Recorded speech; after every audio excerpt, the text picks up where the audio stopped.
nius de metralladora del Prat són els únics que queden al Baix Llobregat que defensaven la costa d'un hipotètic desembarcament franquista. La platja del Prat de Llobregat amaga 4 nius de metralladora, alguns engolits pel mar i la desmemòria. I els nius de metralladores que molts municipis l'han anat aglutinant dintre del seu relat històric i de la pròpia història, aquí al Prat no ha passat mai. Res indica l'existència d'un niu a la platja. Pel seu costat passen milers de banyistes cada estiu sense veure'l. És l'únic que seria recuperable.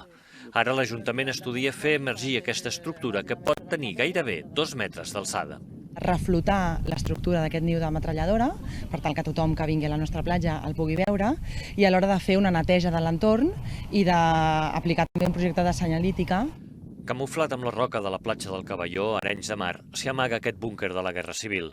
Va ser fa uns 10 anys que el grup Búnquers d'Arenys es va proposar estudiar-los, fer-los visibles i potenciar-los. A part de buscar els arxius, de fer treballs d'investigació, pensem que s'ha de divulgar. I pensem que la millor manera per preservar-los és fer una ruta guiada. El seu treball ha servit de base per a l'exposició que ha fet l'Ajuntament sobre la línia de defensa de la costa del Maresme.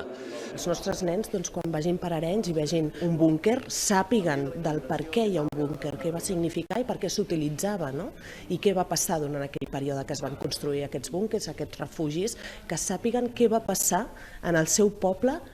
Això ha fet aflorar històries personals, objectes i documents que expliquen la història d'Arenys.